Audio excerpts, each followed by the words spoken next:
Aphrodite is still talking. We're still seeing the background to the myth of Hippolytus and Phaedra, which we're now starting to understand is a composite of Athenian version, Troezenian version. And we're still in the Athenian phase, so to speak. So imagine Phaedra falling in love desperately with Hippolytus, and then establishing a sacred space in honor of Aphrodite. Well, that's the speaker here. And why does she do that? Since she loved a love, eran, eros, a passionate love, a love alien to the population. In other words, it's not normal.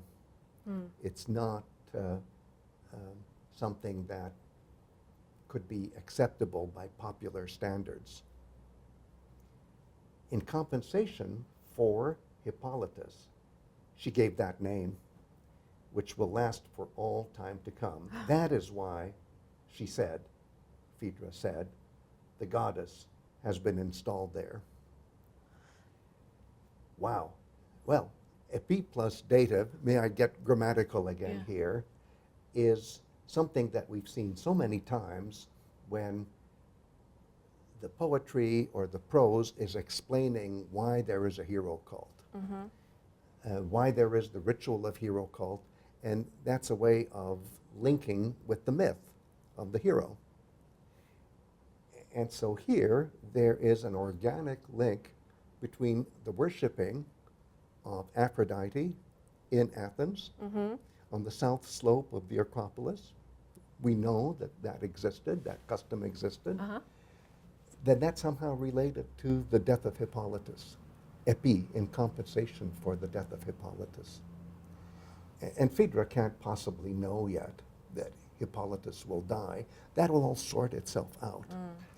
When Aphrodite herself says that the ritual of worshiping Aphrodite in Athens is in compensation for the death of Hippolytus, we really have to think of who Hippolytus is, not only as an incomplete man when it comes to a ritual cycle of a real man, since he participates in the rituals of Artemis, especially athletics and hunting, but does not participate in the rituals of Aphrodite, which have to do with sexual intercourse and procreation.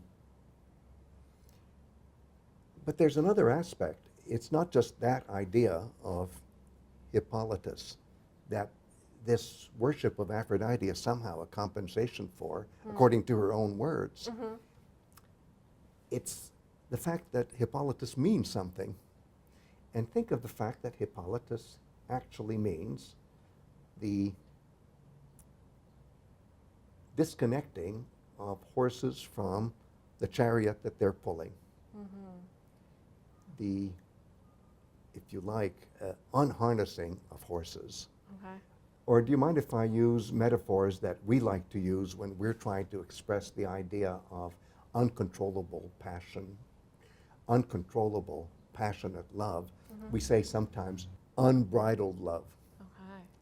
So that's horseback riding and not chariot driving, but the point is that we even know that there are rituals in ancient Greek myth ritual situations where you test what happens when you disconnect the horses that pull a chariot.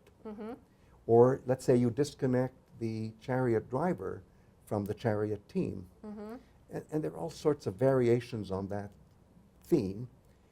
And it's almost as if Hippolytus, even though he's a master chariot driver, has a name that stands for what can happen when there are disconnects in the act of chariot driving. And that is, of course, what will happen in the myth of Hippolytus as we see it play out, even in our drama.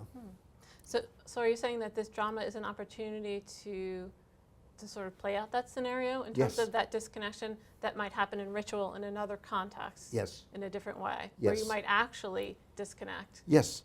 the And- horse from the driver. And it happens here in the myth itself, because when the bull emerging from the sea panics the horses that are pulling the chariot of Hippolytus as he is practice racing on the solitary beach,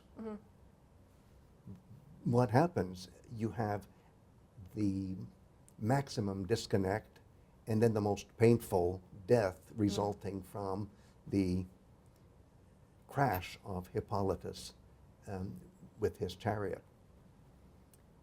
So all of that, in a sense, is already made into the program of the drama here. In compensation, she gave that name.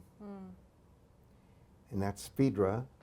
And why is she doing it? Because she's fallen in love. And who caused that? Aphrodite and her planning. And as Aphrodite herself says, that is why, she said, the goddess has been installed there. But in a sense, that is why the ritual is there. And the myth explains it. And the number one figure in the myth, Aphrodite herself, is explaining what happened. So there's all, in these dramas, we sort of keep saying this theme over and over again, that the person involved is sort of articulating Yes. the whole situation, articulating Yes. the ritual, articulating and showing and doing, Yes. right? And this is, I think, what we admire most about ancient Greek verbal art, that it is so precise. It really spells out the program of myth, the program of ritual.